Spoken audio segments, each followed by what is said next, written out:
Mr. Walton, did you make contact with aliens? Were you taken to another planet, to a mothership? How did they communicate with... Can you tell me what they look like? Can you tell me how many of them there were? Were you given food? But the teachers are alive. They're not books. They are the very living essences of nature itself. What a strange person. Unbelievably powerful supercomputer that's running our reality, and we don't have a clue as to how to operate it. So when maybe you or somebody else creates an AGI system and you get to ask her one question, what would that question be? What's outside the simulation?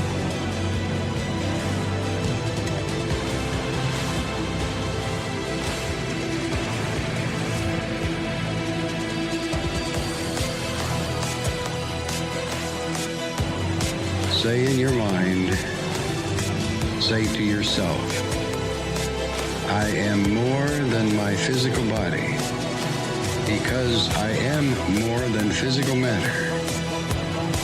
I can perceive that which is greater than the physical world.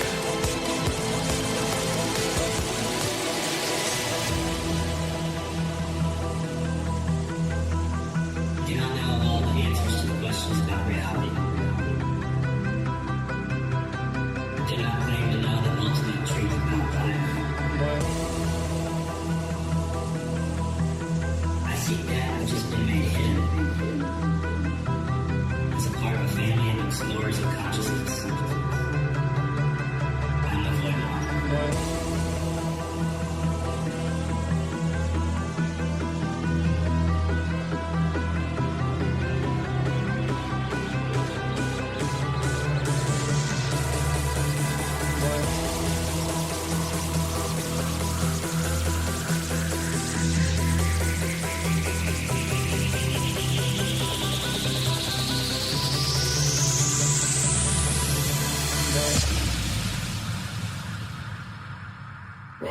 Welcome to Lighting the Void. All broadcasting from New York, upstate near the Great Lakes. This is Lighting the Void. I'm your host, Joe Root. Welcome to the program. It's Tuesday night, December the 15th. Thanks for joining us. We're live on the broadcast here, KTLK Digital Broadcasting, the Fringe FM. You can also visit our website at lightingthevoid.com. If it's your first time listening to this broadcast, it's a live broadcast. A live digital broadcast. You can listen to us on the Fringe FM app, on the network app. You can listen to us on TalkStream Live, the Paranormal Radio app, TuneIn, and all kinds of other cool places. It's a pretty eclectic show, but for the main part, we talk about the weird, the strange, conscious exploration, all kinds of stuff. Super esoteric, super occult type show here. I'm sorry about being late, man. So I got a swivel screw right here on my microphone. I don't know if any of you guys ever used one of these Electro Voice RE20 microphones, but I'm gonna turn my headphones down. I got a little bit of an echo here. But there's a swivel screw at the top, and it pretty much holds the whole thing. Keeps the mic from making crazy sounds when you move it around. And the thing just popped out like it broke, hit my keyboard, bounced and hit the ground. So I had to redneck this thing. I had to jerry rig it. Anyways, if you want to support the show, you can go to patreon.com/lighting the void. You can go to the website, click on the Patreon banner or the members page, or donate or grab some swag. Don't forget, it's $50 off the altar box right now until January the 1st. Give the gift of magic. Do what you got to do to support the show. You can be a walking Constantine with that thing. And speaking of which, we got some feedback from last night's show. Got a lot of good feedback. Everybody loves Mary's show. Oh, yeah. And if you want to join our chat room, you can go to thefringe.fm/chat room. That'll take you right to our Discord server. So a fellow Arkansan who's a member of our chat room too, he says, what's up? Always got to say what's up. He said, I really enjoyed the show last night. And I don't know how, see, this is the thing. Like these kind of emails are what keep me going. So anyways, Mr. Roop, I started listening to LTV not quite a year ago, and I appreciate it and you so much. I would have had a much harder year had it not been for your show. I was listening last night with you and Mary, and I'm paraphrasing here, but it's like you guys were speaking right to me. I had to laugh, and I loved it so much when you said something to the effect of, well, you should have known this stuff was coming and you had time to prepare, because although, yes, I did know and I am prepared, all the earthly dramas that were mentioned by Mary had befallen me within a span of about 2 weeks. Job, girlfriend, heartache, betrayals, you name it. And I don't really want to go too deep into the guy's email here, but I really appreciate you sending me the email, man. Like, this stuff is cool. He says, I feel compelled to tell you both how much your words and admonitions meant to me. Y'all made me feel hopeful at a much needed time. Well, a lot of the energy of the show comes from you, the listener, and the people in the chat and the crew that's been around here all the time. But I got to say, paying attention to symbolism, which is the topic tonight we're going to be discussing, is important, because it's not just a topic to like discuss just for intellectual stimulation. If you really pay attention to it, you can actually tap into your life. Because we talk about magic a lot on the show, but everybody wants to talk about magic and chaos magic and sigils and symbols and, you know, all the cool esoteric, occult, crazy stuff. And the cool thing about it is, once you really start waking up to the fundamentals of what it is, you start seeing that everything that you do in your life is a magic ritual. This is why people like Crowley said, you know, you can make a sandwich and it's pretty much magic, which doesn't make sense to anybody. But if you think about what Abraham Hicks and all the people that talk about the law of attraction say to you, that you're constantly weaving webs of vibration, and you're casting rockets of desire with your or rockets of creation or manifestation with desire. I think that's what she calls it. So anytime that you really have a desire or a longing for something, you're broadcasting that thing. But the biggest symbols, I had this all planned out. I had an outline, and it's got to make sense in my head. But the biggest symbols that we have that go back, I mean, all the way through religion and everything, and probably further back than that, are astrological. These occult and esoteric symbols that kind of show us the energies that are playing out. And right now, you got this big conjunction happening. And so what's going on are people are recognizing a couple of things here. That whatever that you have been desiring in your life, driving towards, longing for, all this stuff, whatever that's happened, which is good, right? Whatever you've been doing, you're going to get it. You're going to reap what you sow, basically. And so it's hard to explain, because you got to understand what each planet means and the signs and all that stuff. But basically what's happening is we're dealing with this Capricorn energy. We're being shown that, yeah, we did create all of these things. We created all of these things that we have in our life physically right now. But there are also some things that imprison us. And if they imprison us, then it's definitely not where your soul wants to go. You don't feel like you're imprisoned in any form or fashion, or controlled or anything like that, when you're doing what your spirit has sent you to do. I dropped a video in the chat too, from Matthew McConaughey about that.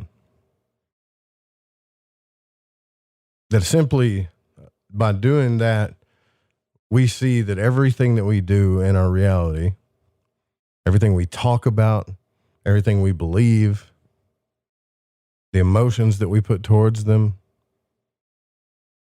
we're just doing one big, fat magic ritual to create what comes ahead.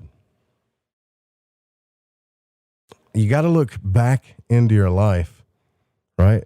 And see what you have now. Well, say, I didn't create this. Well, yeah, you did. Whether you know it or not, you did. So when you think about things like, man, I really want this, or I really have a longing for that, you create the lack of that thing, and guess what? Sure enough, it'll work out in reality, and your reality will just keep perpetuating it. Especially if you don't believe you deserve it. But the second you start believing you deserve that thing, even if you just change it, little things start happening. So it's always, everything in your life is always just manifestations of the rituals that you carry out every day. Here's the cool part. And this is what they don't want you to know. Well, there's a couple of things that they don't want you to know. When you tap into understanding symbols and how to ritualize your life using the symbols that are given to you and reading the symbols that are in your life, you start thinking, am I overanalyzing this too much? Maybe. There's a way to check your work. Now there's a way to check your work. All you have to do is open your books. There's apps for it. There's numerology apps. There's planetary apps. There's everything that kind of shows you what's rolling out. But anyways, this is why, like Frater Xavier talks about on his channel, like, I want you to try to create something like an orange ball, and you make a little symbol, etc. But what I mean is, for example, how we do it in life is, because I know I sound like I'm rambling here, but let's say you have a longing or for a desire for a dog, and you really want a dog, but you can't afford it, right? So you don't have the money. So do you try to manifest the money or the dog? Really doesn't matter. But how you can ritualize it, you can create an environment in your house that's dog friendly. Sounds stupid, right? But it works. You can watch a TV show where you're watching dogs or do whatever, and you feel the emotion of having, I want a puppy, right? You do all that stuff, and next thing you know, down the road, maybe the next day or whatever, a dog shows up. But that's funny, right? Like, the dog didn't show up until I forgot about it, until I didn't care anymore. As soon as you let it go, the dog shows up. Just like when you charge a sigil for something, the minute you forget about it, you can ask Macon about this, it manifests. So we're charging stuff all the time. Right now, whatever you're doing, even if you're just sitting and listening to the show, you're ritualizing something. You're longing for something. You're also fearing that something won't happen or you won't get something. Every little thing inside you that you do, think, act upon, believe, is what manifests in your reality. And the more you symbolize it and the more you understand it, the more powerful it becomes. So, who else understands this stuff? What's going on right in front of our face? Well, now you kind of start to see why society is all crazy. How politicians, banksters, all these people, they can show you images and create environments of lacking and longing, and also create beautiful environments. They get you going and get you doing rituals in your life that creates what they want you to create, based on the fact that you're not aware of how all this works. You got to start reading between the lines. Like, can you do that? And most people start reading between the lines. They start figuring out conspiracy stuff adds up. And then oh man, it's magic. And then they get really scared of magic. Oh man, it's I'm afraid. It's got to be dark, evil magic, these bastards. And then, you know, something like that. But what you should be afraid of is what they're not telling you is that this stuff is natural. It's in nature. It's your God-given right to know this, to learn this. And everything bad that I believe, this is my belief too, everything bad that manifests in our lives comes from our unawareness of our own magical processes. Especially the stuff that's massive. Poverty. Massive. Relationships of, percentages of relationships that don't go well. Massive. Sickness and disease. Massive scales.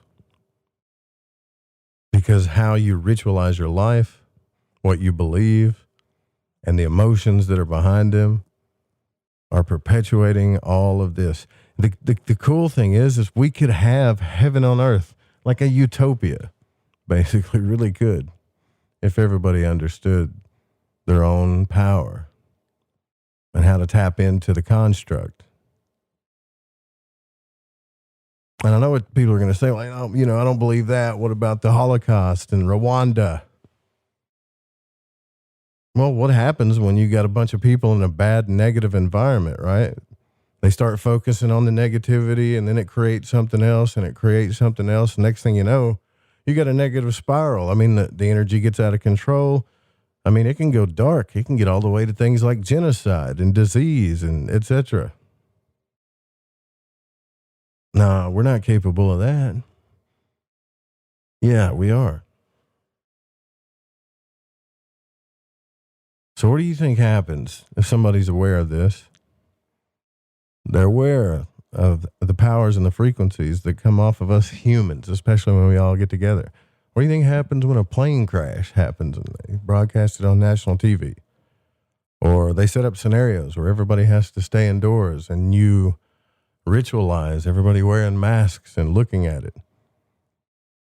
Once you think about that double slit experiment, as you observe it, you're creating it. How big can it get?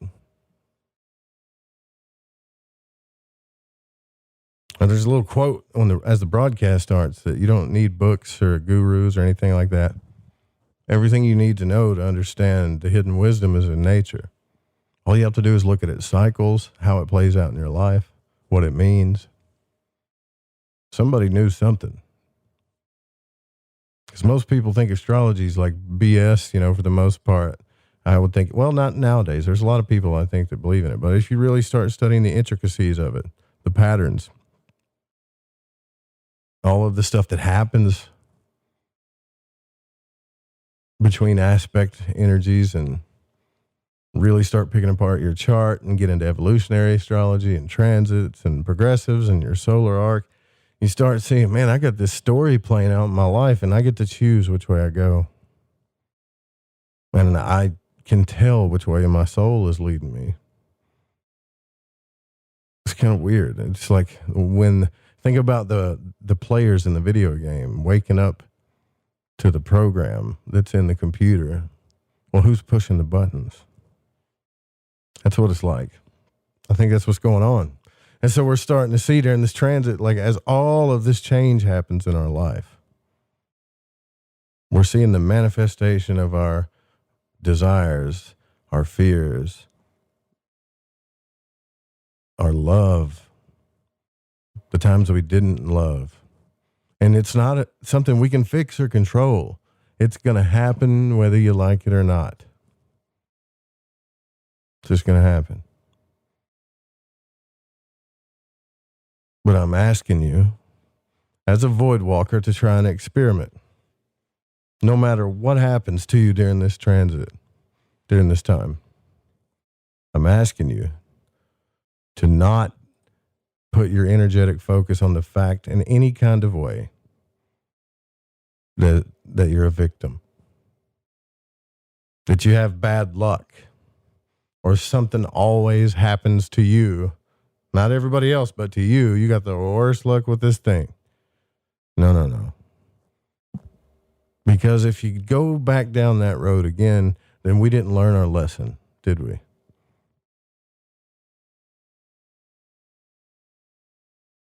Either way, it's a blessing, right? Your pain helps you identify what you don't want anymore. The things that make you feel love help you identify what you want. And the things that make you feel pulled, no matter what you do, you're constantly being pulled in a certain direction. No matter what you try to do to forget about it or whatever, that voice, that's your soul trying to tell you, this is what I've sent you here to do. What? Do what? I don't know. Well, I'll show you. Follow me.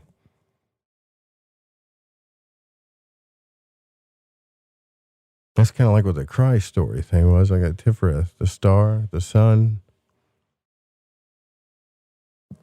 He wasn't really wanting you to worship him. He was wanting to show you how to follow your soul. Everybody thought he was crazy till stuff started happening for him. But there's a lot of stuff missing from that story, too. I can tell you that. I think it's been left out on purpose. So,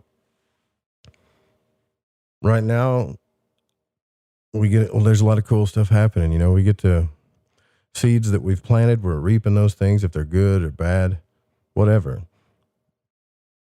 We're either imprisoned by the things that we created or we're set free.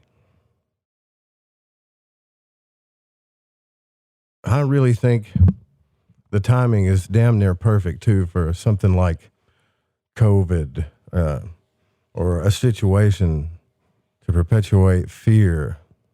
That's the word of the week, perpetuate, amongst everybody.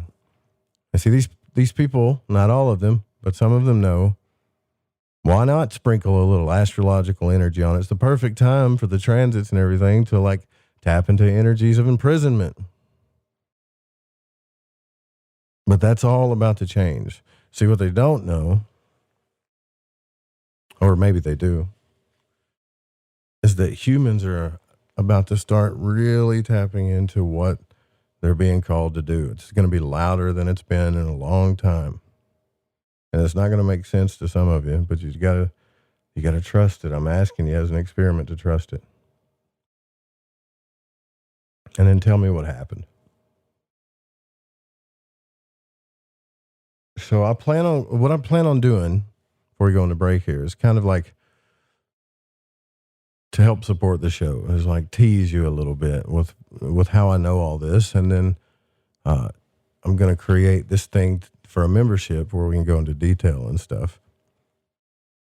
Probably put it on the Patreon too.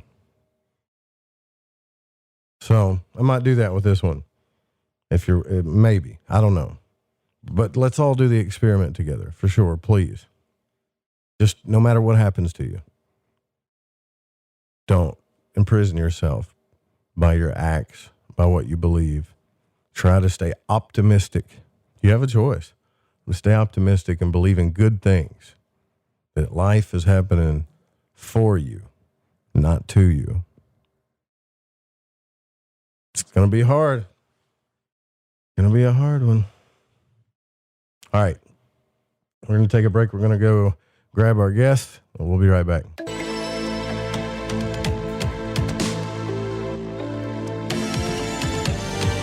This is KTLK Digital Broadcasting, the Fringe FM. Turn it a little bit and get that motor pop.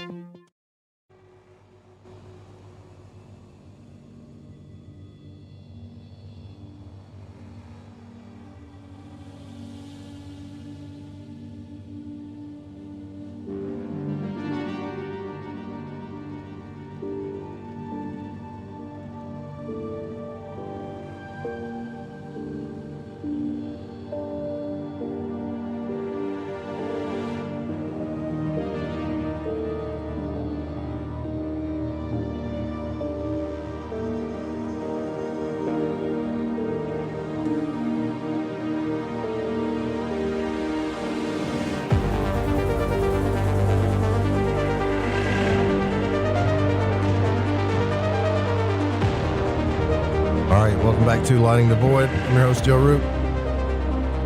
You can also call into the broadcast at any point in time to talk to me or a guest at 1-800-588-0335. That's 4 lines unscreened. It's exciting, isn't it? We don't screen the calls here. You know, we don't have a call screener to make sure we filter out all of the phone calls that we want so we sound good. There's no fun in that. You want unscreened calls, right? So you don't know what's coming. Or, some radio shows, they do these shows and they have a call screener that pretty much agrees with the host, or, has a question that doesn't agree with the host or the guest, and the host can answer and everybody looks real good and cool and it's exciting. We don't do that. I mean, somebody might call in. It could be a prank call for all we know. It could be nobody. That's what's fun about it. That's 1-800-588-0335. Also, don't forget to download the Fringe FM app from your Google Play Store or the Apple Store or Alexa, the evil Alexa. Just install the Fringe FM Alexa skill. So, earlier before the break, we were talking about symbolism, manifestation, magic. Didn't really get into the history of esoteric or anything. Our guest is going to be coming on here shortly. And I think, I don't want to sound preachy. That's why everybody's like, oh man, you should still tell me this stuff, teach this or that. I don't want to be one of those teachers that are preachers or whatever, or people that sound like they know everything, because the whole way I come to know all of this is by questioning stuff, right? And the second you start, at least I believe this, the second you start telling yourself, like that belief thing, that you know something's real or whatever for sure, you might create a boundary in your life. That doesn't mean don't follow what you feel, etc., or whatever, but I don't know. So I think about that stuff. I think about, man, if I go on these rants and start talking about this stuff, I'm going to sound like a know-it-all, and there's nothing worse than a damn know-it-all, right? It'd be cool. We bring guests on all the time that know a lot about a lot of subjects, but I guess I just worry. This might be the Cancer moon in me or something that's really worried about what you think of me. I got to be honest with you. I want you to like me. But that other part of me doesn't give a damn. But I like you. If you're listening to the show, there's a 99.9% chance that I really like you. So I guess I need to figure out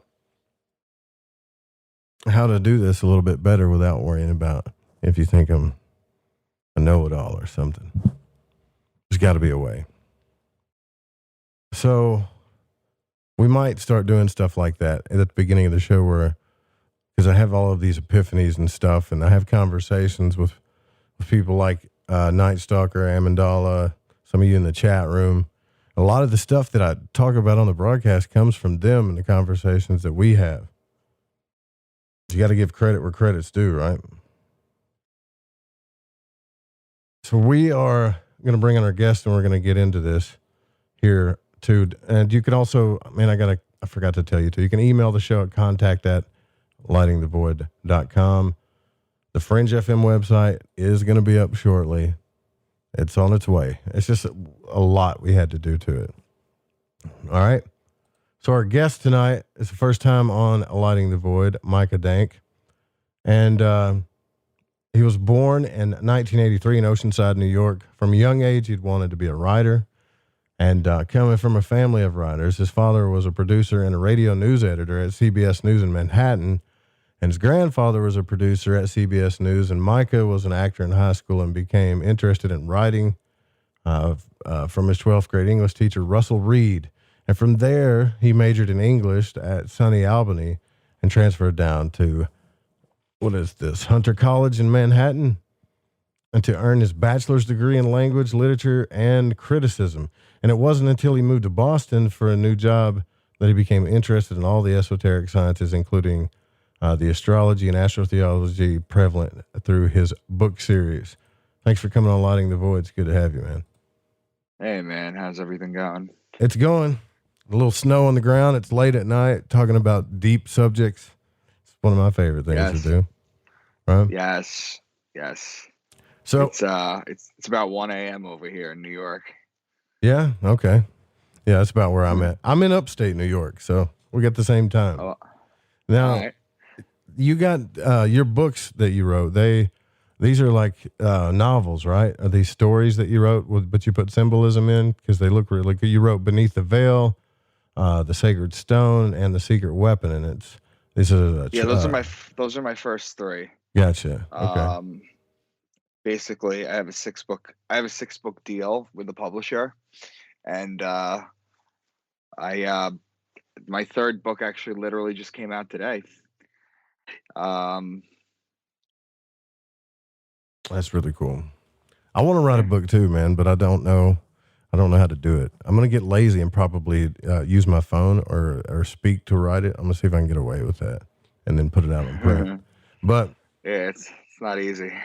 But I did listen to you on a podcast where you were talking about symbolism, like this stuff that we don't really know about, or of most of us don't really know, but we do talk about it quite a bit on the show. I'm not going to lie to you, but I was mentioning earlier that I think once we start learning where all this stuff comes from, then we start seeing it in our environment. We can definitely kind of pierce the veil, so to speak, and see the construct. Exactly.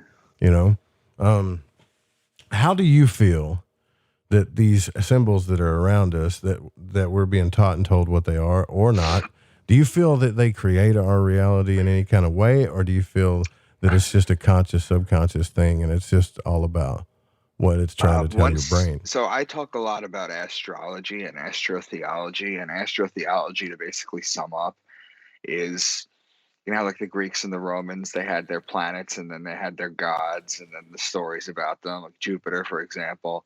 It's the same thing within the Bible. I talk a lot about Bible codes, that the Bible is basically just an astrotheology, astrology book, and it's encoded.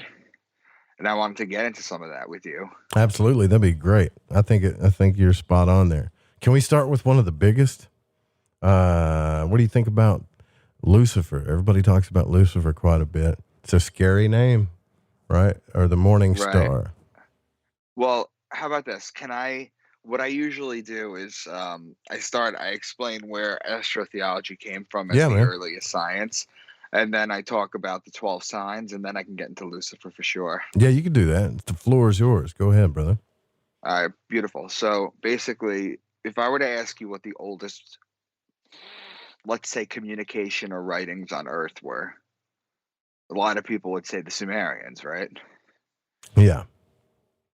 Okay, well, that's about 6,000 years old.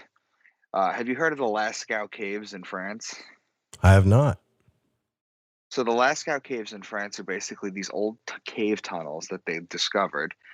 And in the base of them, at the bottom of the base of them, what they found was, when they went deep into the tunnels, they found all these carvings of animals, like bulls and goats and rams and fish and, you know, crabs and all these different animals on the wall.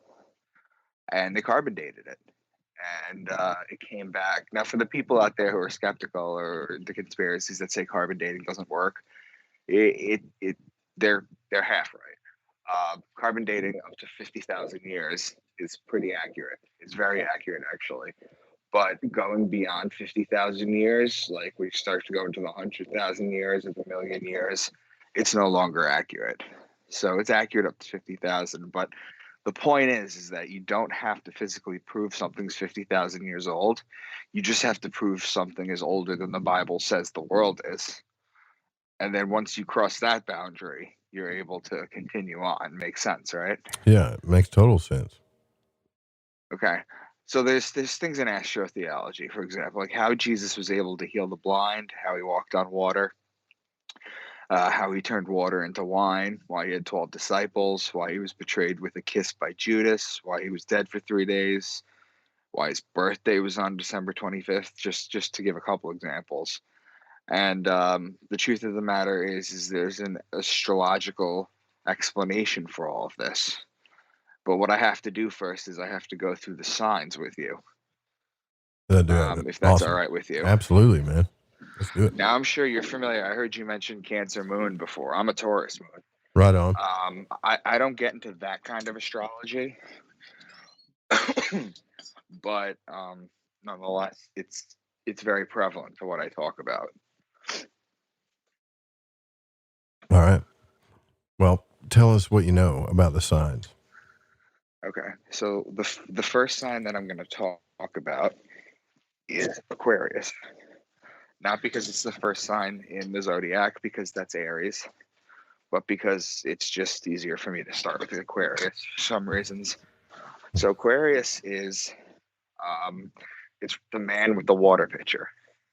Yeah. And a lot of people might know all this stuff, and I don't need to go deep into it. I just need to give you enough information about the sign so that you could follow my codes, okay? Sure. All right, so Aquarius is the man with the water pitcher. Pisces is the sign of the two fish in the water. Aries is the ram. And in Aries, you have the spring equinox, which is a 12-hour day, 12-hour night.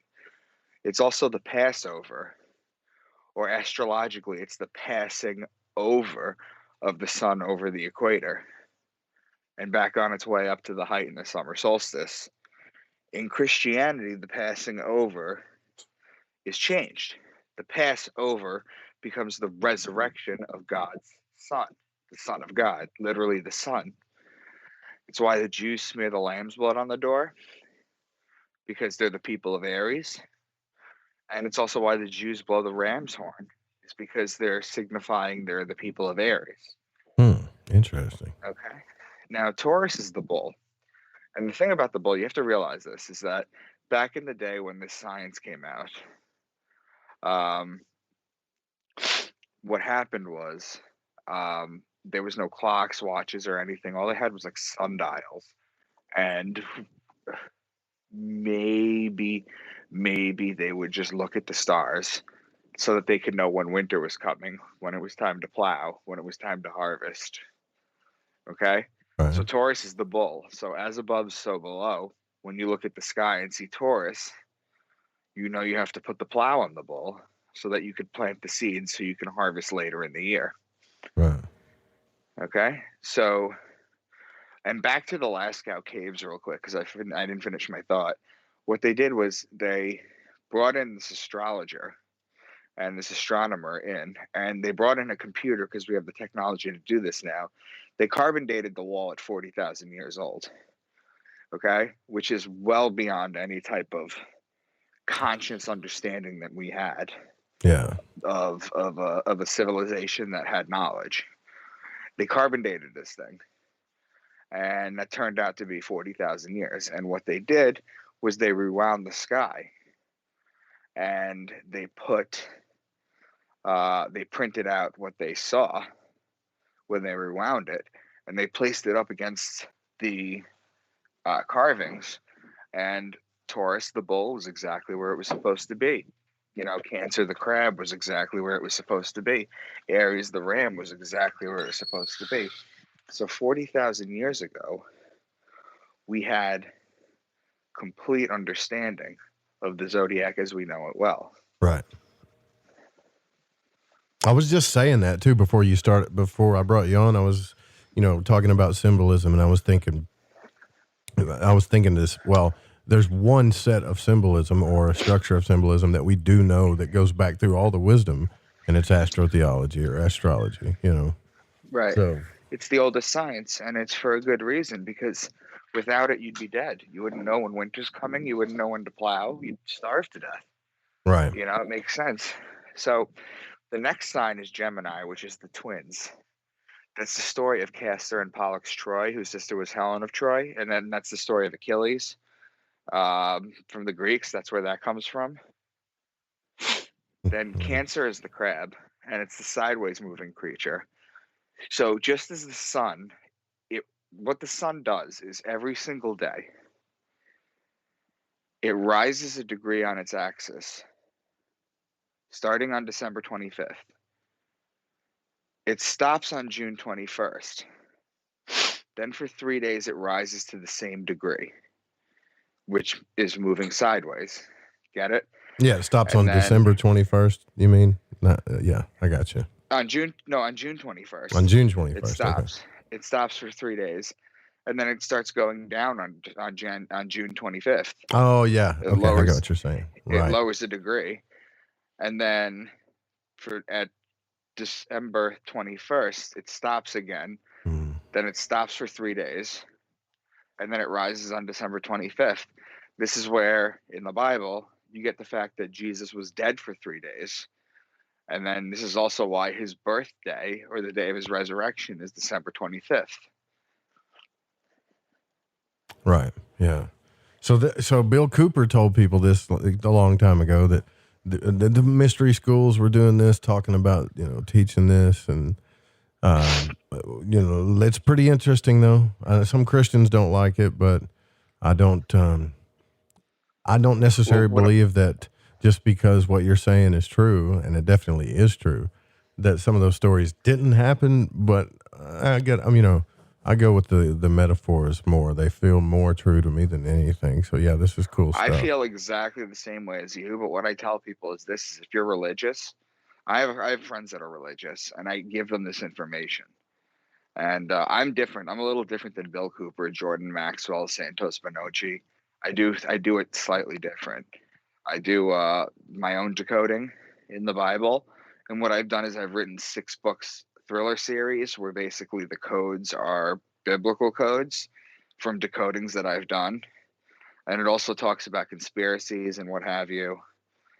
That's cool. That's really cool. Yeah.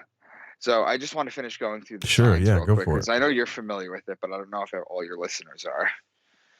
So Leo is the king of the jungle. It's the king. It's the ruling planet of Leo is actually the sun. So when the sun's in its kingdom, or the sun's walking around, God's son's in his kingdom, it's actually Leo. Now Virgo is the woman holding the wheat stalk. So you remember earlier when we said you plant in Taurus? Mm-hmm. Okay, well, Virgin is the wheat stalk. So during Virgo, you harvest the wheat to make the bread. The virgins would go out and do that. Libra is the justice. It's the scales, the balance. It's known as the just one. The reason it's the just one is because it judges God's sun as it passes over the fall equinox. And it begins its descent into winter, into the cold, and into its death on December 21st. Gotcha. And the Jews always celebrate their new year around the fall equinox. And since it's also the justice, the judging, is there any question as to why the Jews also have the Day of Atonement during Libra? Yeah, see, that one I didn't know. I mean, I knew. That's pretty cool though. I didn't think about put it together. Right. So the next sign is Scorpio. And Scorpio is the betrayer. And the reason it's the betrayer is because when a scorpion bites you, it leaves an imprint in your skin that looks like a pair of lips. It's why the mafia has the kiss of death. And it's why Jesus was betrayed by Judas with a kiss. So the sun is judged in Libra and betrayed in Scorpio. And then finally in Sagittarius, it's where the bow and the arrow shoot the sun and inflict further punishment on the sun. In the Bible, it's translated as a spear going into the side of the sun instead of a bow and arrow. Right. It's where the sun dies. And Capricorn is the goat, because if you're looking at the zodiac wheel, Capricorn's at the bottom. And if the sun is walking along the zodiac wheel a degree a day, walking its way up and walking its way down, the goat climbs the mountains. So that's why the goat is on the bottom. You got first guest ever that's lighting a cigarette for sure that we could hear. That's cool. I love it. Sorry. It's all right. So man. now that I got through that, we got we can go into some codes. For example, have you heard of the phrase "pride comes before the fall"? Oh yeah. So what do you take that to mean, or what would you say if I asked you to translate it? A pride cometh before a fall. Like I just take it for the way it means, right? But I'm sure there's some symbolism in it. Like when you get to the top, the only way to go is down. That's another one too. So pride comes before a fall. But what kind of animal has a lot of pride, right? Like a lion or something. I think about symbolism too. But I don't know. What does it mean? Well, a group of lions is called a pride. Right. Okay. A group Well, I was of getting lions somewhere called a with pride. And lion is Leo, which is July and August. That comes before the fall. it. Yeah, that's cool. I gotcha. Also, in the book of Micah, which is my namesake, the prophet Micah talks about a savior coming from a town in Israel called Bethlehem.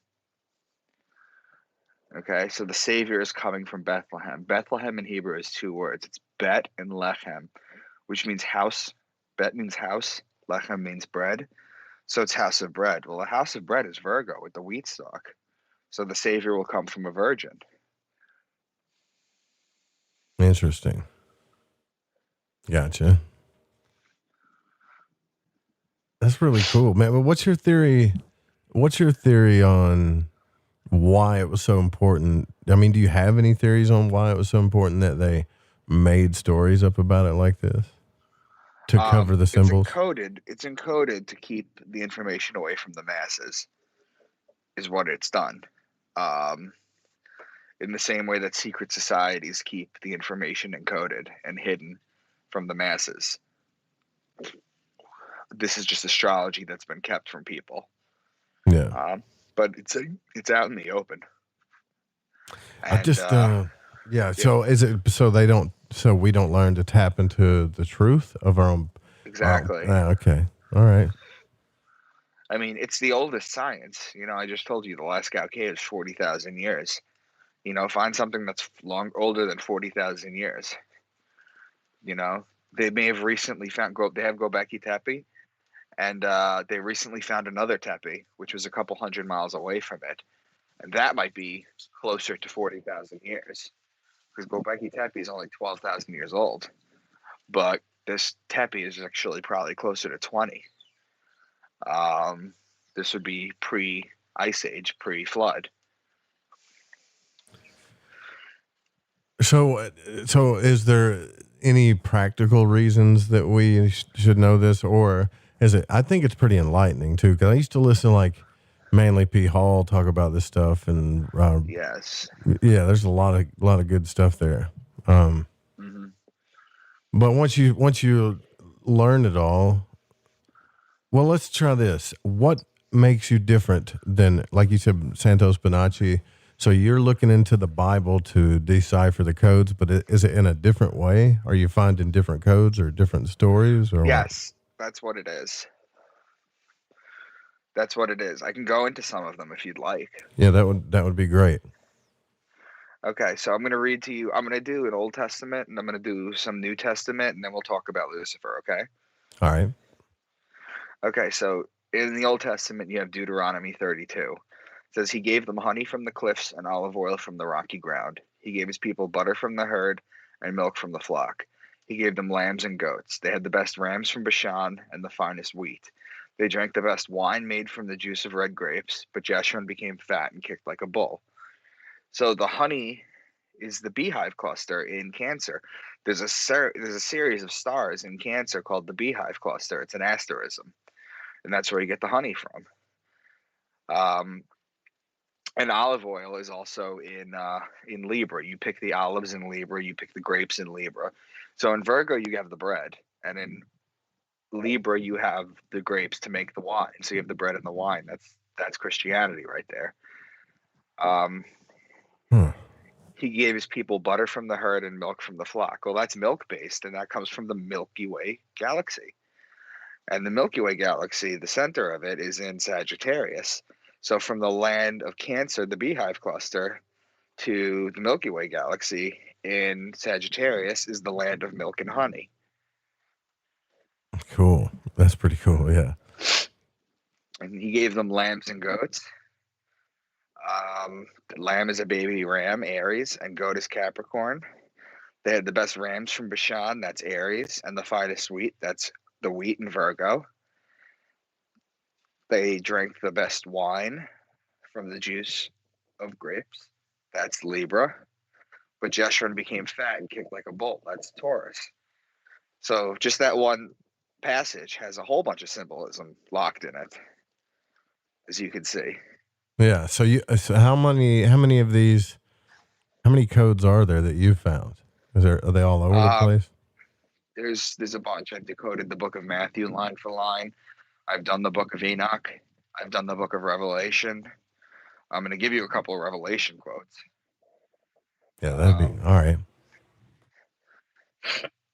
So in Revelation 4:7, it says the first living creature was like a lion, the second was like an ox, the third had a face like a man, and the fourth was like a flying eagle. So what you have to understand is Scorpio is the belly crawling creature. It's the lowest form of life on Earth. But in astrology, its evolved form is the flying eagle. Right. Okay. And then from the eagle, it evolves again into the phoenix, which is the same story of Christ, which is the story of a flamed creature like the sun that dies and it's reborn from its ashes, just like the sun does every year. You know, we're getting closer to it. It's another 5 days for the winter solstice, and then the days start getting longer. So I can give you another one. Are you familiar with the woman and the dragon in Revelation? Yes. Oh yeah. So a great sign appeared in heaven. I'm going to paraphrase this one, by the way. Okay. A great sign appeared in heaven, a woman clothed with the sun, with the moon under her feet. She was pregnant and cried out in pain that she was about to give birth. Then another sign appeared in heaven, a red dragon. Its tail swept a third of the stars out of the sky and flung them to earth. So a woman clothed with the sun is the sun in Virgo. Okay? And if the sun's in Virgo, then the moon is directly under it. She was pregnant and she cried out in pain because she's the Virgo. She gives the virgin birth. Now, the red dragon, there's a constellation called Draco in the sky. It means dragon. And its tail goes from Aries to Sagittarius. That's a third of the zodiac. Its tail swept a third of the stars out of the sky. Okay. Does it go anywhere after that? It does. I've gone through the whole thing, but I'm just giving bits and pieces just to show that it's left, right, and center. Sure. Okay. So if I can go into Job 38:32, I'll decode a longer passage. Yeah, that'd be cool. So you know the story of Job, right? Yep. He's a guy who got everything taken away from him. He didn't curse God out, and God answered him. Yeah, and everybody wanted him to curse God, or they didn't. Yeah, like, why aren't you cursing God? And look what he did to you, etc. Right. So here is God's response to him. Okay. He says, "Can you lead forth the Mazzaroth?" Now, the Mazzaroth literally means the zodiac. Right. Okay. The Mazzaroth is the zodiac. Over time, it becomes Mazalot, which survives in Judaism today as Mazel Tov, or good fortune from the stars.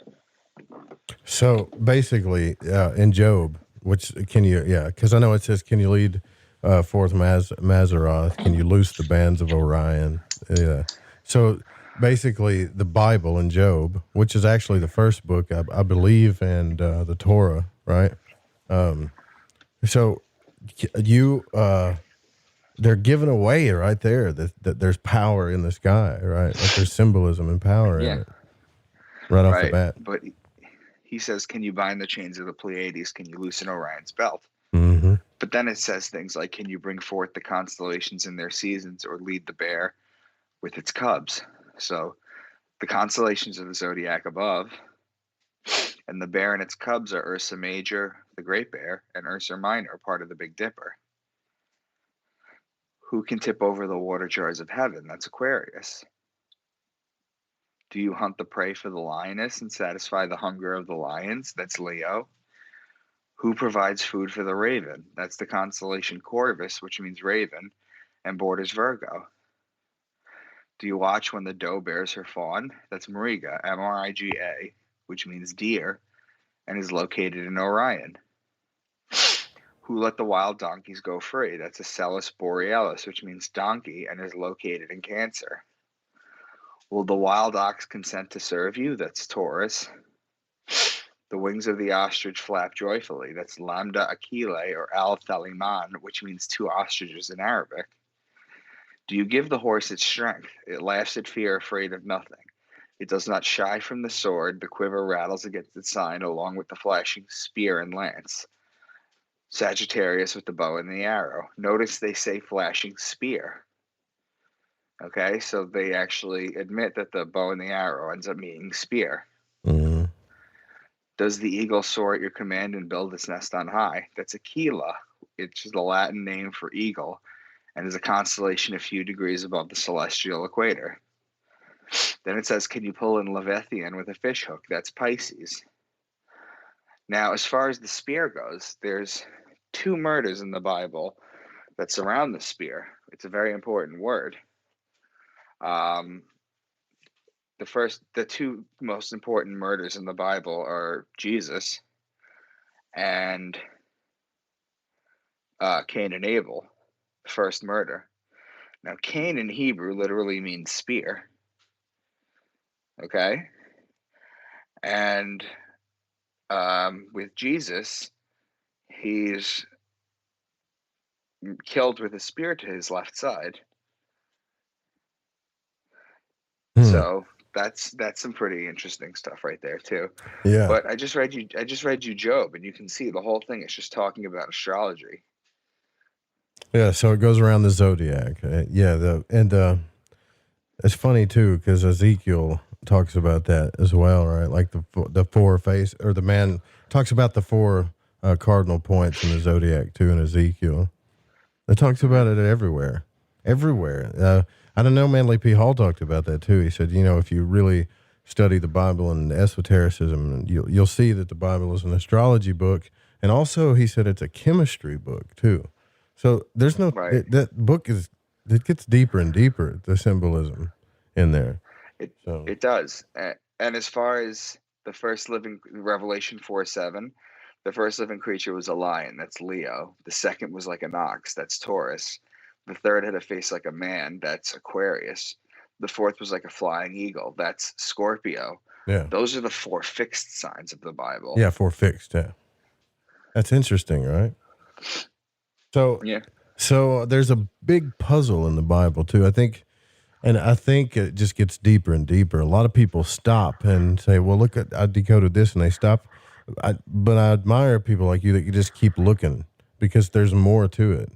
There's always more to it. What I am concerned about is, the canon itself, or the Nicene Creed, how they made that decision on what books go in and out, because maybe we're missing some of the code, Right. Well, here's the thing. In the Council of Nicaea in 325, where Constantine united under Christianity, it's actually up in the air whether he was deathbed baptized or he united while he was up and walking around. It's up for grabs.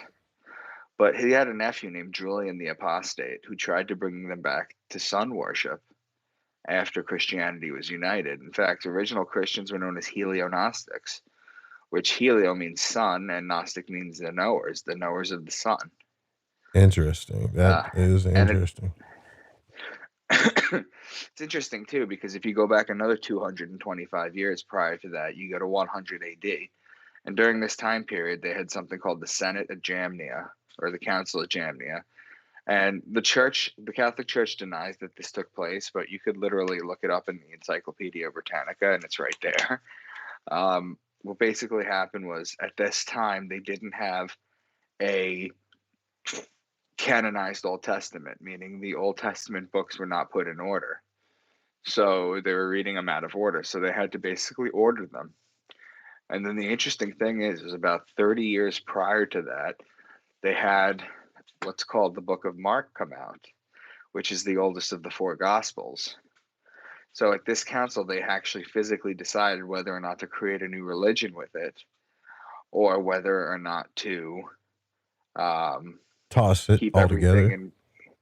To keep everything in one Bible. Okay, if that's the truth, which it is the truth, right, based on our history that we know of, the books that have been tossed out, like I don't know if it was the Wisdom of Solomon or the Song of Solomon, like in the Apocrypha, a lot of those books got taken out. Right. I don't know how many times Enoch was referenced in the Bible, several times. They didn't put that in there. Why? Well, it's still Enoch is still in the Ethiopian Bible. Oh, that's cool. Enoch is still in the Ethiopian Bible. The Ethiopian people are interesting people. Their New Year's on September 11th, and they actually have 13 months. It's 12 months of 30 days and 1 month of 5 days. They're very interesting people too. But basically, Enoch was removed because it openly talks about astrology, whereas the books in the Bible that were left are covertly talking about it. Huh. So why take it out? That's my question. Like, why? Why did they take it out? They don't want you to know about it. Are you familiar with the Roman Catholic catechisms? No, I don't know too much about it. I'm fascinated by Catholicism. Don't know too much about it, though. By the catechisms, though? No, I'm not. I'm going to read you Catechism 2116. So 2116 says all forms of divination are to be rejected, recourse to Satan or demons. Of course. Conjuring up the dead or other practices falsely supposed to unveil the future. Consulting horoscopes, astrology, palm reading, interpretation of omens and lots, the phenomena of clairvoyance, and recourse to mediums all conceal a desire for power over time, history, and in the last analysis, other human beings, as well as a wish to conciliate hidden powers. They contradict the honor, respect, and loving fear that we owe to God alone. So the Roman Catholic Church is flat out telling you right there is no astrology in the books. Meanwhile, the books are completely made up of astrology. They're just gaslighting. The gaslighting at its finest, right there in the book. Yeah. Well, I mean, like if you don't want people hunting too much, the best thing to do is put a book in there and say, tell them, if they start getting any ideas, that it's bad, right? Like, I don't know. Mm-hmm. Yeah. That's kind of crazy to me, actually. Because if that's the case, we all got to be feeling, and I'm sure it is the case, but aren't we feeling a little silly right now? Right? I mean, I'm not saying that none of the stories aren't true. I think they are. But aren't we feeling a little silly that we're meant to believe that we should be good little eyes of children and not tap into any other powers than what, we're told we can do? I don't know. It's just, we got to get past that at some point. Right. So what is Lucifer then? Okay. Lucifer is the morning star. Mm-hmm. The morning star. Do you know what the morning star is? Venus. Exactly. Do you know why it's called the morning star? Well, because it's there early in the morning before the sun comes up. Exactly. Like right before the sun comes up. It's the bright light that's right there at dawn that announces the arrival of God's son. Now, the pentagram of Lucifer is interesting too. Do you know what that is? Yeah, that's the transitory movement of Venus. It makes a pentagram. Yeah. Exactly. Okay, good. So you have that too.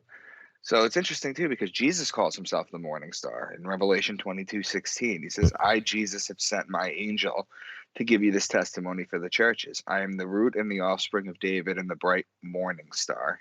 Mm-hmm. Mm-hmm. And it's interesting too because Lucifer is not mentioned in the Bible by name at all. And the thing is that he kind of is inferenced. In Isaiah? Genesis 1:3.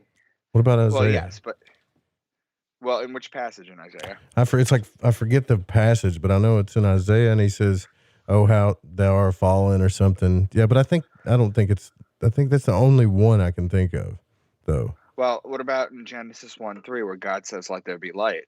Is there going to be light without the morning star, without the light bringer? Lucifer the light bearer. That's that's pretty cool. Yeah. Yeah. You know, Bill Cooper said that too, actually. And it was funny because he based all of his astrotheology on the idea that all of these mystery teachings were evil and stuff, and then quoted what you just said. He said, well, I know there's a direct correlation between Lucifer and Jesus, but I couldn't tell you why. And some people say that they're the same thing, but he said, I just don't think that's right. I think that can't be right. Right. Why? But you know, like it says it right there. But I don't know if they're the same thing, but they're related. Right. Exactly. Again, in the same way that the Greeks and the Romans had their own planets like Saturn and Jupiter that were their own entities that did this, that, and the other thing. They made up myths about it. That's kind of what the Bible is. On the surface level, they're myths, but deep down, it's astrology, alchemy, the tarot, chemistry. I can go on. Oh yeah. It's all there for sure. Like, I know a lot about this stuff. Actually, I just don't talk about it too much on the show. But it is funny that if you think about those two passages, how Lucifer's referenced as Satan to some, right? And Satan's the tempter, right. But it's also taught in Genesis that it was a temptation to want knowledge. So right. If you start seeking knowledge or understandings of things, you're going to become more sorrowful, which it talks about that in Ecclesiastes too. The more knowledge you seek, the more sorrowful you become. Best thing you can do is eat, drink, and be merry. I could sum it up in Proverbs 3.5. Yeah, go for it. Trust in the Lord with all your heart and lean not on your own understanding. That's it. Yeah. But I don't think it's bad to want knowledge. I think it's just bad when we don't understand something so much that it makes us like, I don't know, it makes us miserable. I know what's bad is when they encode it and they hide it from people and they tell them they're not doing it openly. Yeah. Right. Yeah, there's a lot of hidden stuff there. And then we have wars over it and everybody's beliefs over it, and it's a big program. But I don't necessarily think religion is a bad thing. I'm not saying that. I don't think it's a bad idea to create a system of morality that helps people stay cool with each other. But when it's used to like guilt trip people or make war or just make people just hate themselves, that's a whole nother thing, you know? Well, here's a theory that I'm working with right now. I wanted to pitch it to you since you're already familiar with like Bill Cooper and like you read Beyond a Pale Horse, I'm assuming. Oh yeah. Yeah. So you go through the ages. Now the Egyptian people, we're in the age of Aquarius now. And we've been there since the Mayan calendar ended, which was December 21st, 2012. You know, the Mayan calendar just ended. It didn't say it was the end of the world. It was just the end of Pisces. Mm-hmm. Okay, so the Egyptian people were the people of Taurus. And you could see with their hieroglyphs, they used to sacrifice bulls. They have hieroglyphs of the bull with the sun between its horns. I mean, they throw it right there. Then they start to dwindle a little bit, and the Jews become prevalent in Aries. You know, the Jew's horn, the ram's horn, and all that stuff that we were talking about before. Yeah. Then they start to fade a little bit, and Christianity takes over in Pisces. You know, Jesus feeds the mass with two fish. Two fish is Pisces. The Jesus fish, that's Pisces. You know, and now you can see that the Christians are starting to dwindle a little bit in the new age. Because is there any wonder why they're trying to do the Great Reset and put together a new world religion? Yeah, there's this new savior coming too, I bet. What you want to bet? Mm-hmm. A new teacher. They have to, because it's the new religion. You know what? I just had a guy on the show that he was just on the show last week, told us the exact same thing you're saying, that Jesus came back and he's here. And he talks about the ageless wisdom. We're talking about theosophy now. Okay. Mm-hmm.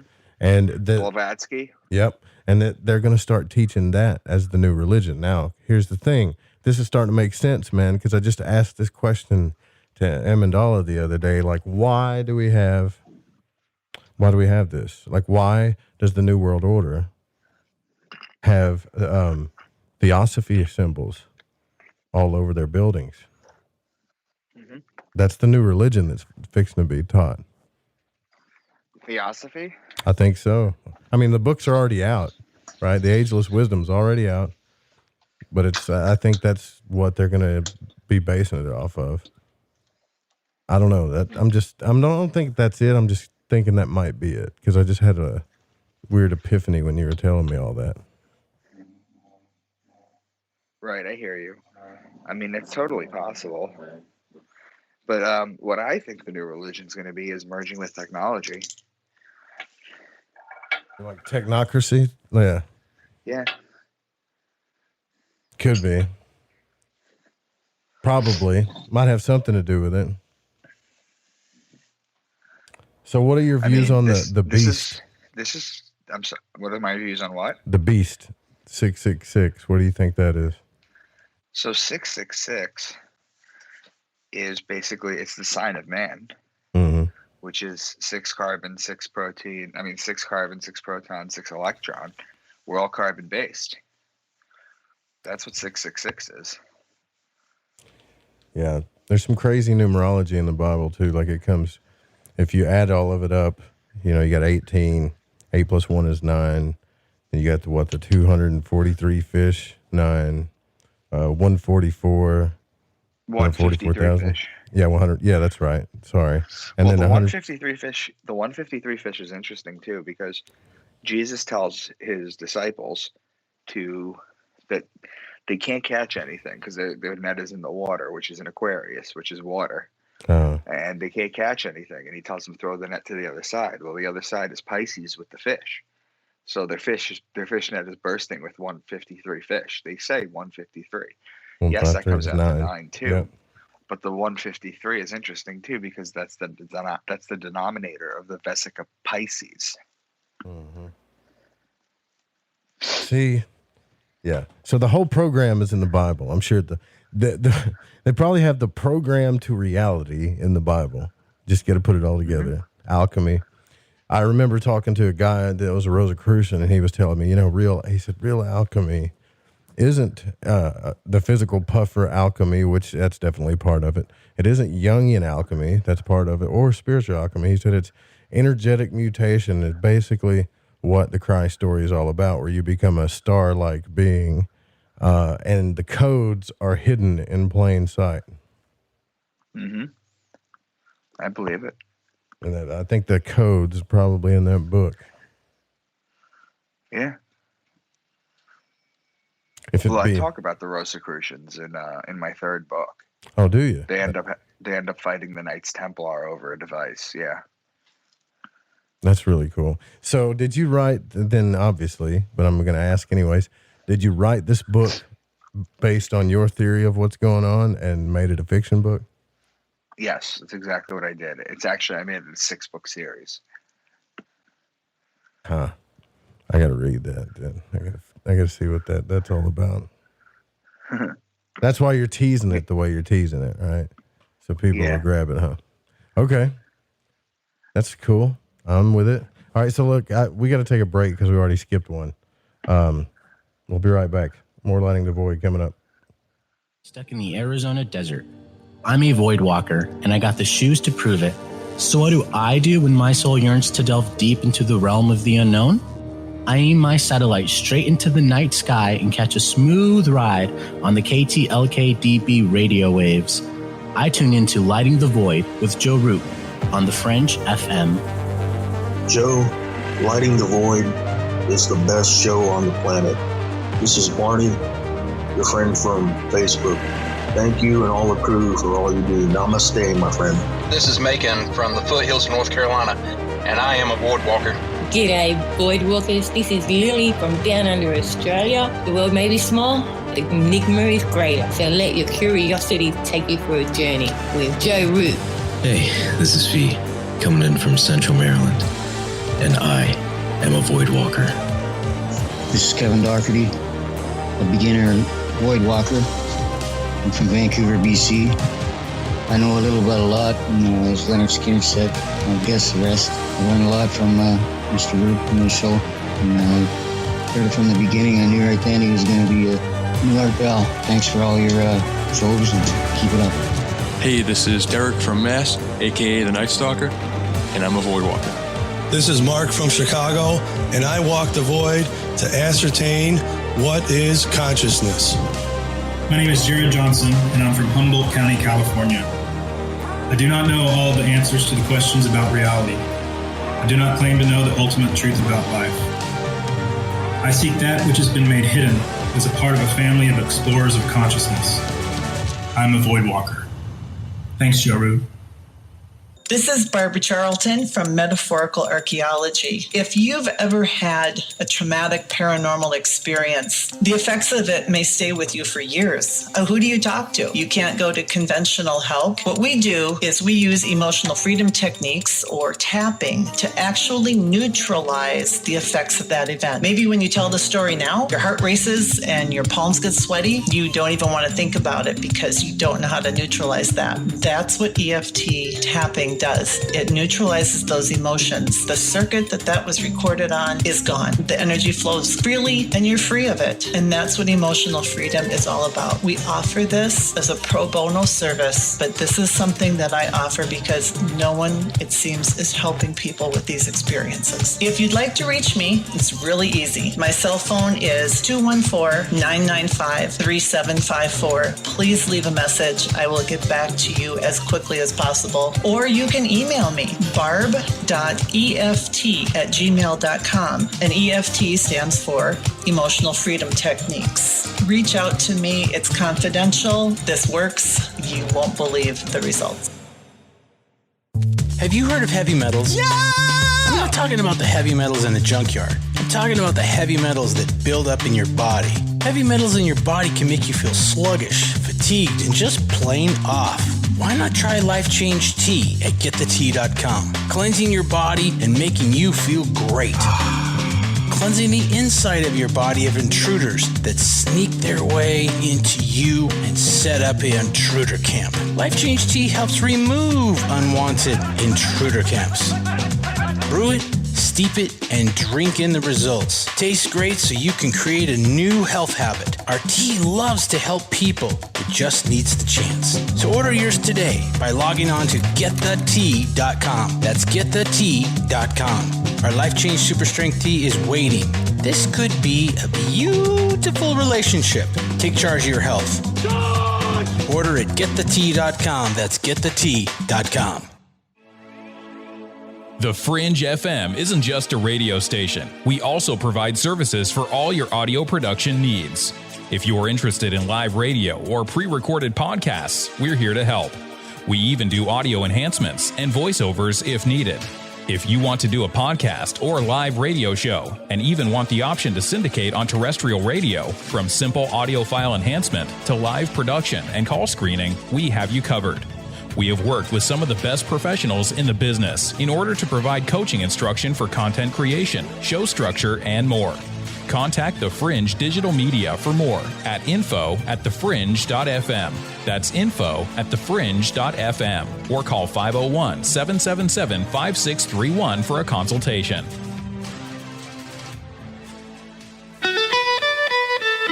From the Kingdom of Arkansas, you are listening to Joe Root and Lighting the Void here on the Fringe FM. Hey, this is Amalia from Know the Self Mystery School. I know that you are in the midst of massive change. We all are. This is the great turning, the time that we all decided to be here on the planet. Do you know why you came here to be a part of this crazy time? If not, I invite you to join my mystery school. I have a 9-week course called Activate Your Mission. And in this course, you're going to learn how to erect crystal clear boundaries so that you can hear that inner still voice that's going to guide your every move move. Even if you're dealing with feeling weighed down by obligations and being enslaved to the system, this course is going to give you the tools you need to illuminate your shadow and awaken to your soul's mission. The moment you sign up to the school, you are going to be greeted by not only a group of soulful spiritual warriors, but you're also going to get some massive karmic clearings, and you're going to feel the energy. It's palpable. I hope you'll join me in the school where together we're going to unlock your divine mission. Activate your mission by going to thefringe.fm/soul mission and put in the code word fringe and receive $50 off today.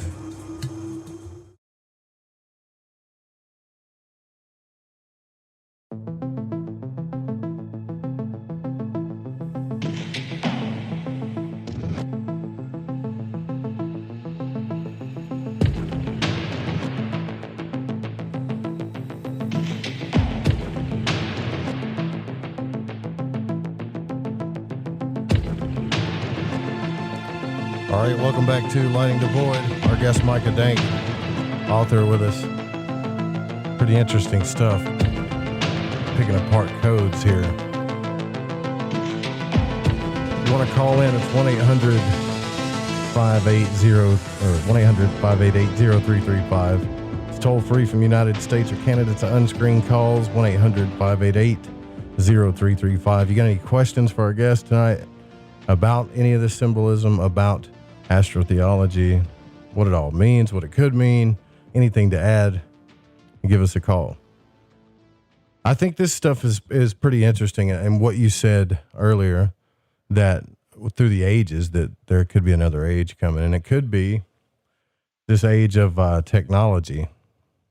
And that kind of would make sense because it might make more sense than we realize, because we were just starting to understand quantum computing, cymatics, biogeometry, how everything kind of works in a weird way. So if that's the case, is it really a place that we live in that's magical, full of mythology and everything? Or is it just because there was no way of us to understand that we are these technocratic beings, so to speak, like we're some type of biogeometrical computer? Because it kind of does look like that. And anybody that takes psychedelics, they see all this stuff and they can't really explain it. I think it's really cool when you look at the Bible and you see geometry and numerology and astrology, chemistry. Maybe the programmers just want us to wake up to it. I don't know. That's what it feels like to me a little bit. What do you think? I think that it serves their interest to keep information hidden from us. That's for sure. I mean, it's got to be, that has to be a truth by now. Something that we have to realize by now. Why? The mystery. And even in Revelations, it talks about the lady, right? Not talking about fornicating with a lady, and on her head was written mystery. What do you do when you fornicate with something, right? Pretty much you're having your way with something. And we don't have to get into detail about it, but you're using something for your own purposes. Why make it a mystery? It's interesting to me. Yeah. I mean, all this stuff is hidden. Like, are you familiar? Like, you're familiar with the swastika, right? Yeah. It's a ancient, like a Hindu symbol, actually. Right, but it goes back even further than that. Do you know where it originally comes from? Does it come originally from the Sumerians? No, I mean it's astrological. Oh yeah. I got what you're saying.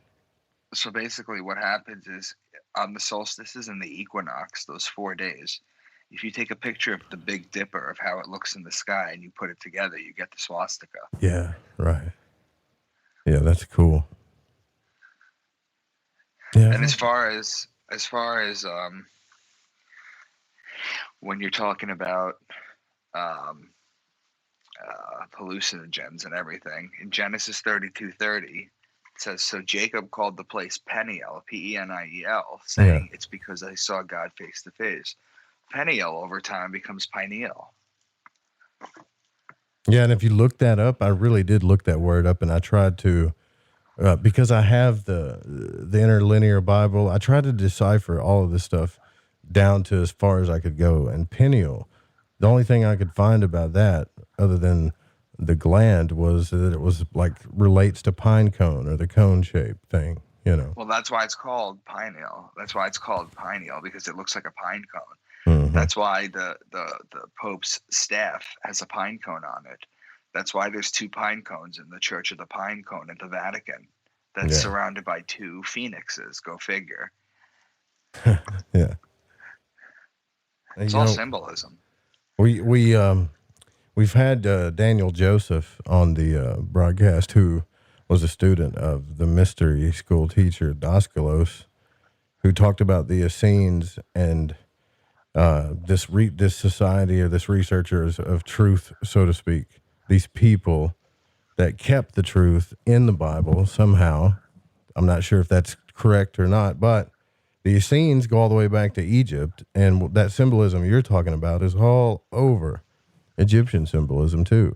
It's all there, the Osiris, Isis, Horus story. You know, it's all there. Right. Well, Israel is basically chopped up 3 words: Isis, Horus, and El. Mm-hmm. No, I'm sorry, Isis, Ra. Ra, yeah. Is Isis, Ra, El. And as far as you ever see, like, the people in the memes for the New World Order that cover their right eye. Oh, yeah. I've seen So that. that goes back to the Eye of Horus. And if you take a sagittal cut of the human brain and you open it up, you see where the pineal gland is. It looks like the Eye of Horus. So it's just worship towards that. That's so fascinating, man. And people say too, like when they meditate for long enough times and they vibrate, mantras like Om and certain things like that it causes them to slip into other dimensions. But essentially, if you really do it long enough and loosen up enough, you'll start to vibrate the glands in your brain, Yeah. You can secrete the liquids that come from them, which is, that process has definitely been talked about in the Bible. It's also been where Santa going down the chimney is all about too. Like there's all kinds of stuff about this, and it's kind of crazy because if that is what all of this means, then you have to be right. You have to be right. Like piercing the veil, when Christ pierced the veil, it could just be mean, like he reached at some state, or we can reach a state of consciousness where we can actually see Christ, that, The word Christ actually means oil. Yeah. The word Christ actually means oil. So what happens is you have the sacred oil that climbs up through the 33 vertebrae. That's why 33 is such a powerful number, which is also known as Jacob's ladder. And it sets in your pineal gland, and it explodes, and that's your resurrection.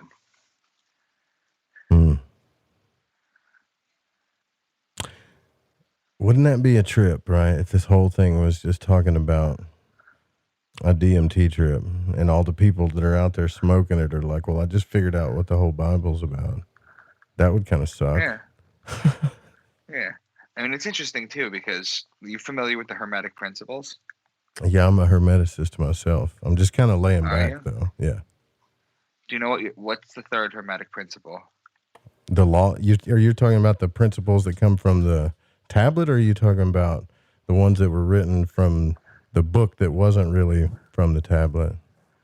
Because I don't know them in order, but I believe in Hermetics. The 3rd Hermetic principle is the principle of vibration. Yeah. Everything vibrates. That's for sure. And they knew that 6,000 years before string and M theory came out. Yeah, but you got a point.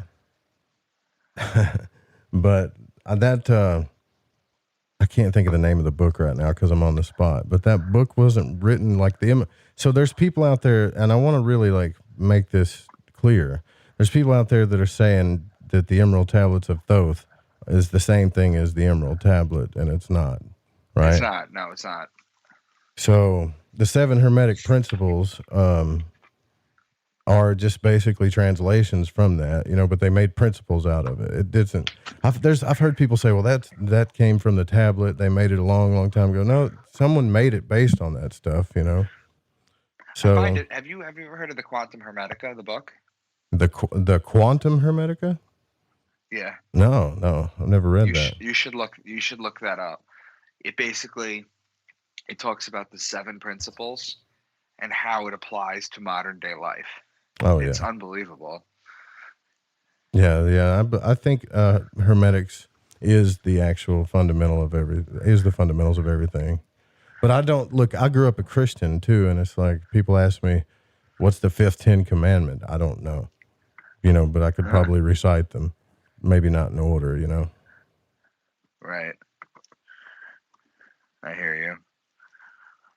So but when they wrote the Kabbalion, which talks about the 7 Hermetic principles, I think it's important people understand history too, because that is kind of like when you study Kabbalah and people will talk about the Zohar. Well, that came from way back when. No, it was actually written in Spain.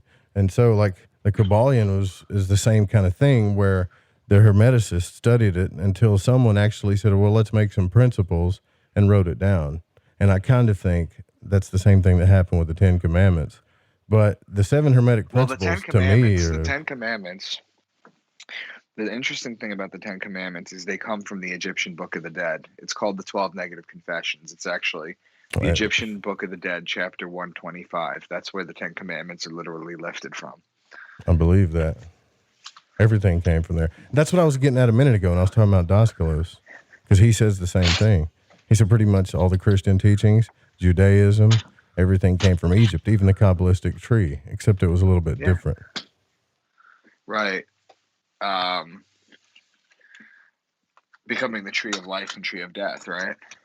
Yeah, well, they have the Kabbalistic trees, the 10 Sephiroth, but they do have a tree called the Klipoth, which is like the tree of death, but that tree is what all of our secret societies are based off of. All the teachings and all the correspondences, the tarot, everything, they put it all in that glyph. That glyph shows a lot of sacred geometry and stuff like that, but the Jews claim ownership of it, that all of that came from the Jews. It's the mystery teachings of the Jews, and you can't start studying it till you're 40. But that tree came from Egypt. Everything came from Egypt. Mm-hmm. I believe it. So even Moses and the teachings, it kind of says that stuff in Exodus too. I think it hints at it because Moses went to Egypt, come back and taught things, right? Joseph did too. Right. Well, Moses actually is in the Old Testament is actually lifted from a character from Egypt called Tuthmosis. Yeah. So, yeah, but being a Hermeticist, like I understand it all, like because I practice traditional ceremonial magic, and every law in the Hermetic principles is in a magic ceremony, and then there's 7 holy letters too in the Hebrew language, and the Hebrew language is used in a magical sense, but if you look at it, have you ever read a book series called Bible Code? I have that book actually. I just haven't even I've glanced through it though. By Michael Drosnin. It's a series. You have to read it. I don't know if that's the one I got. No, Ryan's got it, but I don't think that's the one I have though. Is this the one where you open it up and it's got like green, red, and blue, and it shows all the different codes of stuff in it? It kind of looks like a highlighter. This is the one where basically what they did is they plugged in the Bible, the Old Testament, in Hebrew in a computer code. And then what they did was they made it one long string of letters, and then they found that equidistant letter spacings could predict words like near each other. Like one of them would be like Bush, and then another word would be president, and then another one would be like tower. And then they have all this stuff. It's really open for interpretation, but I can read it in Hebrew, so it's pretty interesting. The only thing that gets me about Hermetics is the first principle, mentalism, and then where they say everything comes from the mind. As soon as you say that and they start teaching that, they start thinking the human brain, and I don't think that's the mind at all. I think it's something that's bigger than that. Well, you know, in quantum theory, when you're not looking at something, it only exists in the superposition, right? Right. Yeah. It doesn't form until it's observed. And it goes even deeper than that. Like what we call material is actually 99.999% empty space. Yeah, it's crazy to think about. But essentially, the original Emerald Tablet, if you read that, that's where they got, the principle of mentalism, law of correspondence, as above, so below. The one you talked about, the principle of vibration, nothing rests, everything moves, everything vibrates. Then you got polarity, gender, and rhythm, and I don't know, the cause and effect, right? So you could see that in everything. You could take those 7 principles and pretty much rule a society of humans with that for a long time, if you want to, if you just really understand those fundamentals. Well, the interesting thing too is the Sumerians, the king list. Remember, they were like, this one lived 26,000 years, this one lived 18,000 years. If you add all of them up, it comes out to 432,000, which is a harmonic frequency. So I wonder if there's somebody out there, because there's so many of these epiphanies or ahas or puzzles or mythologies or things that come undone. I wonder if there's somebody out there besides Manly P. Hall walking around today who's put it all together, like all of it, can tell us what the hell's going on, Right, but it doesn't serve the purpose for everyone to know. I don't think, I want to know, though. You think we could find out in one lifetime? All of it? If I put my information together with yours and then we keep building on it, I think we can. The problem is there's so much disinformation out there. Yeah. Well, so what do you think the biggest secret is? The one that when you were studying astrotheology, the one that really opened your eyes, the one that really that led you to the rest of everything that you're doing? When I read the Catechism, for sure. And they flat out said there's no astro. Like, I've given you some Bible codes so far today. There's clearly astrology there. Sure, yeah. But they're openly telling you in the Catholic Church that it doesn't exist and that it's devil worship. And they're doing ritual and symbolizing. They're essentially ceremonial magicians doing the work for you. As long as you do what they tell you, you're doing the rituals with them. The Pope's hat's called a mitre. That comes from Mithra. You take the Pope's hat off, you turn it to the side, you get a fish head. Well, I will tell you this, though, and this is what I find also strange. Knowing what you know, knowing what you're talking about there, when I go into a Catholic church, I'm probably going to lose listeners when I say this, I still find it beautiful, though, the ceremonies and stuff. I can feel the energy from it. But I wonder if that is what it's designed to do. Of course it is, right? It's a ceremony. It's designed to play on the subconscious. Well, but I don't know if it's bad. The church, the word church comes back to an old English word called kirk. And it goes back even further to, if you look at it, goes back into Circe's, who was a goddess who, I believe it was in the Greeks or the Romans. I think it was the Greeks. Circe's was the goddess that would let people into her house and hypnotize them so she could eat them. And that's where the word church comes from. Oh my God. That's crazy, man. That's so cool, but that's crazy. That's obvious, right? Come in here and we'll program you. How about that? That's a trip. So I'm guessing you grew up Catholic? No, I was raised conservative Jewish. Really? And, interesting. Yeah. It never really sat with me. I used to go to temple all the time, and it just never sat with me well. So when I started discovering all this stuff, it really spoke to me. It really was the answers I was looking for.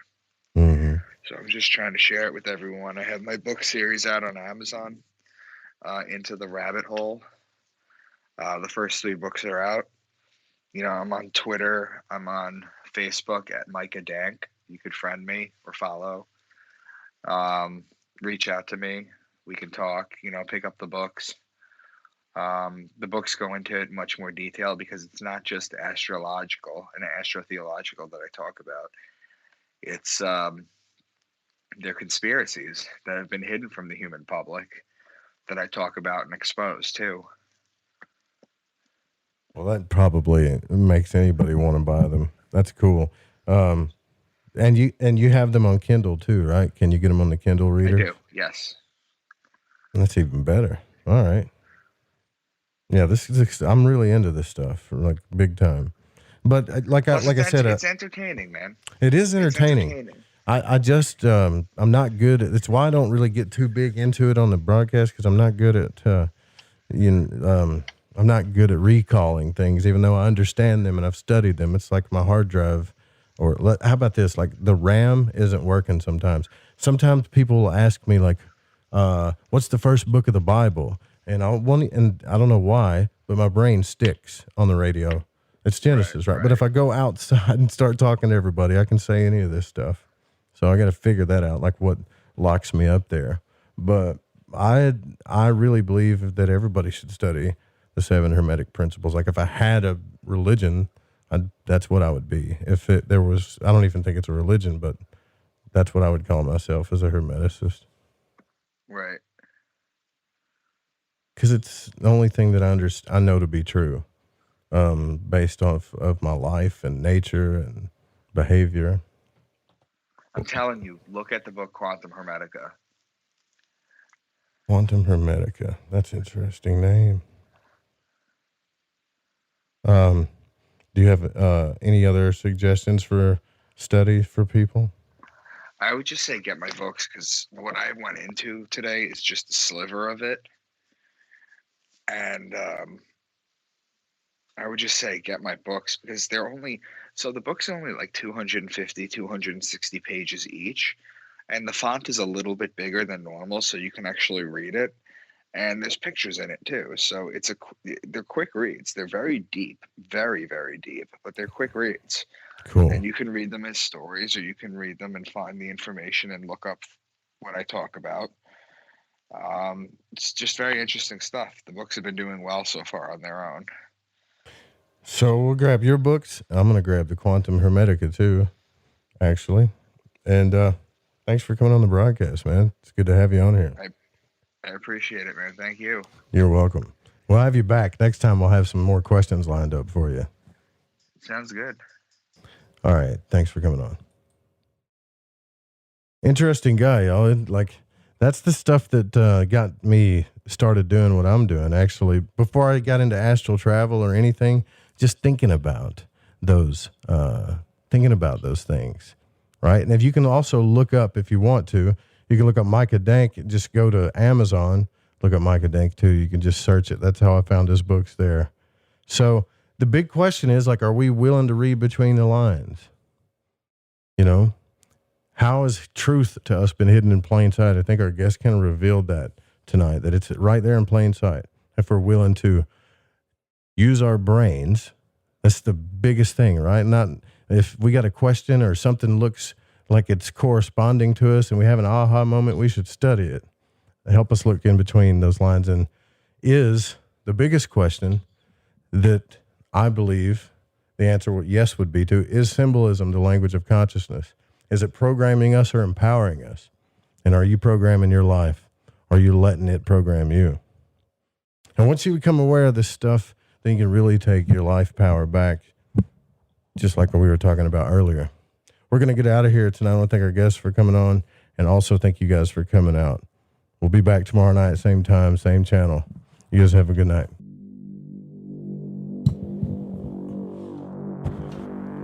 Man, that was